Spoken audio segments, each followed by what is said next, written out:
2, 3, ready? We can start. Baruch Hashem, I'm standing here with my son Zavi in Switzerland, a mitzvah for his son, and I have such a lot to be thankful to the Eibishter that I'm standing here with my Einiklach, and my son, and my daughter-in-law Hadassah, and Kila Olam Chasdei. Hashem's brachas are with me constantly, every day. I say thank you to Kodesh Baruch Hu for reasons which you will soon hear, and I'll give you the Hakazah to Kodesh Baruch Hu. When you hear the master, which I have to say. Last year, yeah. Pardon? That we said about Shimon Hirschler. Yeah. Last year, beginning about this time last year, I realised that I had Yana Machla in my bladder, and this was growing at a slow pace, and the doctor sent me to the hospital and had scans and x-rays. They decided to give me chemotherapy and then radiotherapy, but it was growing at such a rate that they realised chemotherapy may not be good enough. I'll have to have the whole bladder taken out and have a bag for the rest of my Bildungsmasse. Cow. But they decided we tried chemotherapy first. This they did, and it carried on March, April, May, June, July, August, twice a week, 2-3 times a week. And at the end of that period, they gave me an MRI test, MRI scan, which they saw it had gone down quite a lot, and they were rather surprised. And they thought, we'll stop this, we'll do radiotherapy, we'll have 11 sessions of radiotherapy. This they did, and by the Yom Tovim time, I had finished. Even after Sukkot I carried on, and finished after that. And when they gave me the next MRI scan, they saw it was completely gone. There was nothing left at all. If only for that, to say thank you, HaKadosh Baruch Hu, thank you very much for what you've done to me. And the doctors were very, very surprised. Very, very, very happy naturally. And one of the doctors said to me that it can only be through the efforts, the combined efforts of all the Jewish people who pray and pray for you getting better, and the psalms which the Jewish people say for each other, and the synagogue which you pray in, all together it helps the Jewish person. We realise that. We know we are just doctors, we do our job, but when it comes to Jewish patients, they seem to be on a different level, different scale, and their way of getting better is entirely different. I had to have this done before another operation which had to be done with the heart, because they couldn't do together, either the heart or the bladder, and they decided to do the bladder first and the heart afterwards. When it came to the heart operation, which was in November the 28th, after about 4-6 weeks after the radiotherapy, which my body had healed, had strengthened itself somewhat to take the operation for the heart, I needed a new aorta valve. The main valve has to be replaced. Bypass. It's not a bypass. I had to cut out half the heart and replace it with tissues of either a pig or a metal tissue, or a cow, and decided to use a cow tissue. Although my daughter said afterwards, when I woke up, I was saying, moo, but I didn't actually take it. In the middle of the night. And they gave me, the operation started on November the 28th. It should have been a 4 or 5 hour operation. It cut me from the chest down to my stomach, and take out the heart and do the operation. This, Baruch Hashem, this was successful after certain things which did not go according to the rules of the book.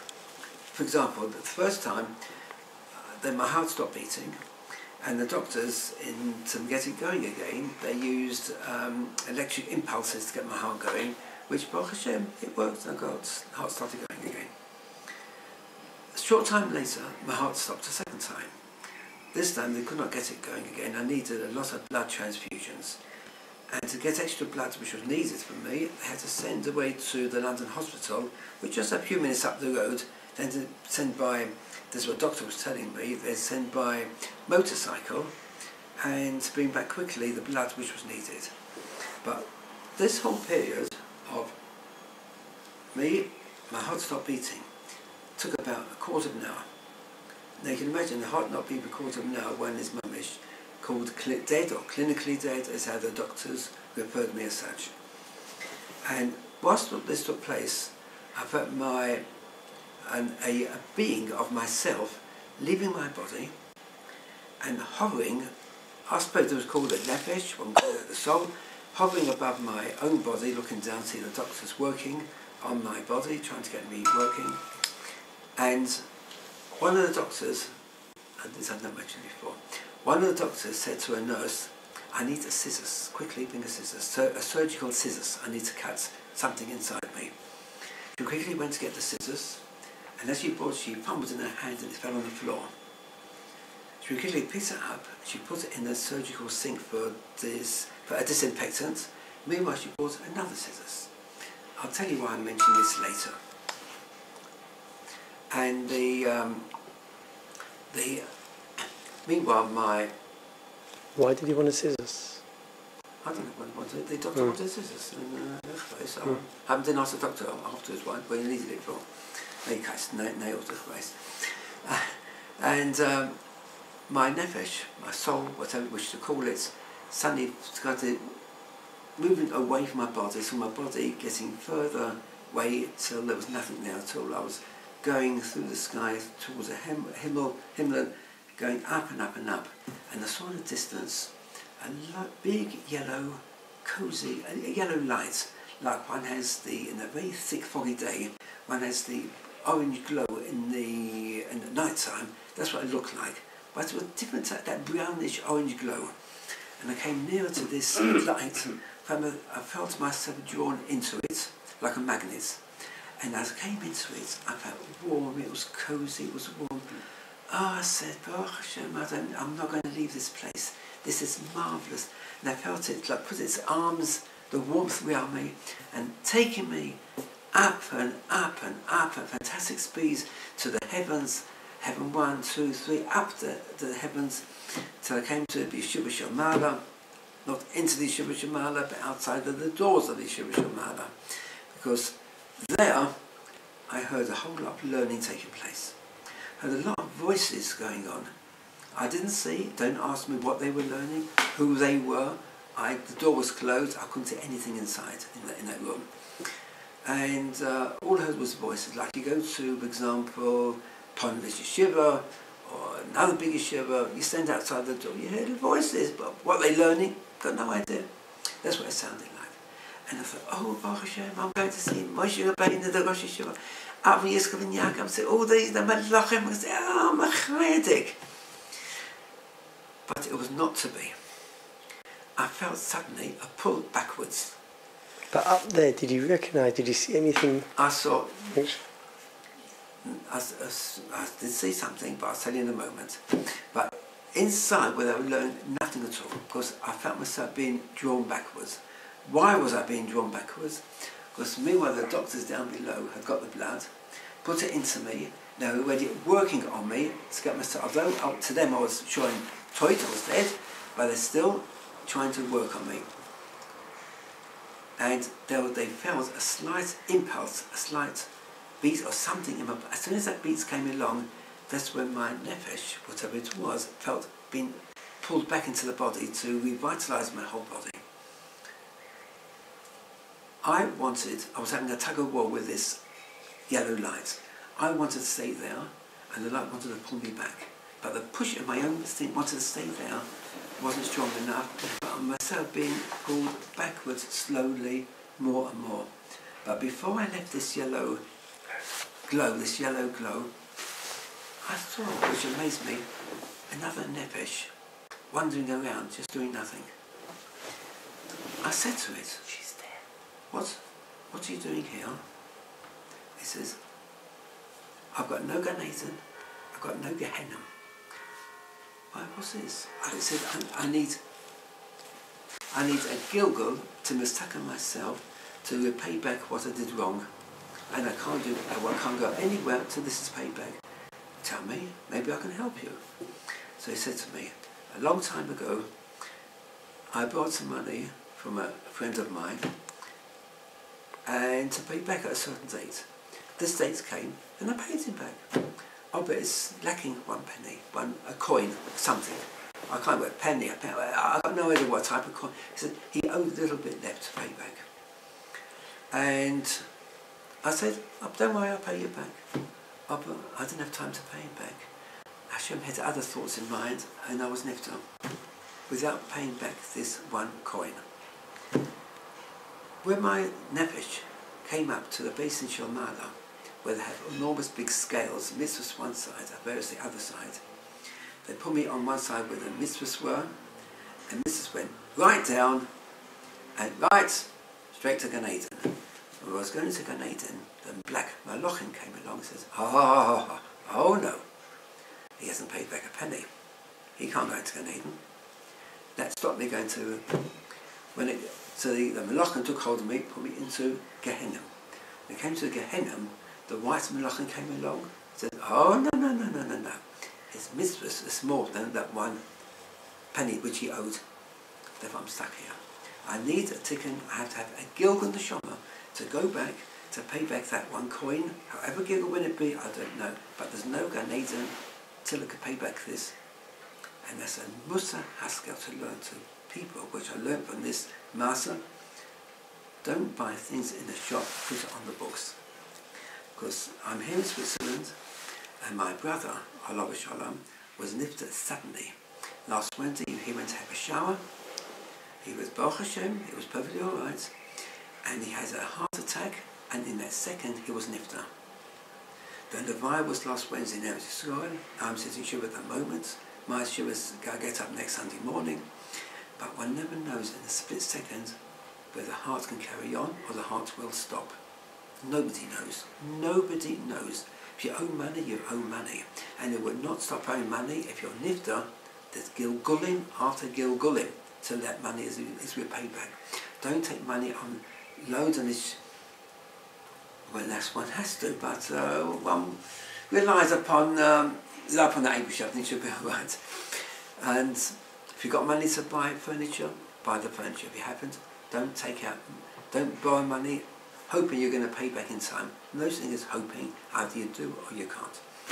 That's one thing I learned. And Agav Och, I just mentioned at the moment, with the first chemotherapy I had, and the radiotherapy, which made me better, one doesn't understand how important the bracha Asher Yotza is. Asher Yotza is sort of a chokhmah, the body is full of veins, hollows, everything. There's miles and miles of a vein which blood courses through. Stop one for the minutes, finished. A heart attack, a blood clot, anything can take place. When you go through what I've been through, and the pain of going to, before they made this chemotherapy, the pain of going to the toilet, one has no hasaga what pain can be like going to the toilet, to be mushed in, what pain is like. For my daughter, she heard me crying in the toilet just to pass water. It was agony. And I just hope that's my part of Gan Eden, what I went through then. Gehenna. My part of Gehenna. I just hope my Gehenna was of that pain of going. You said Gan Eden. I should have, that was my Gehenna, and I go straight to Gan Eden, yes Hashem. But the carbon say, Livnei Chiseicha V'decha, V'yikim the Kiseicha V'decha, in the bracha of Asher Yotza. No other bracha do we have this. Livnei Chiseicha V'decha. One should think the top part of the body is ruchnius. The bottom part is gashmius. No, the whole thing, the whole body, Hashem created us in his form, in his likeness. That's, the whole thing is ruchnius. Everything has got din which apply to it, and we should keep to these dinim.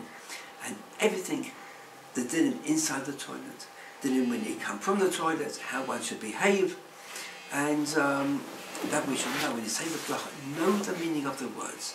Every shul has got posters near the base that can say, why should have these little cards in your pocket? Take it out, read it, but don't do it by heart and do other things at the same time.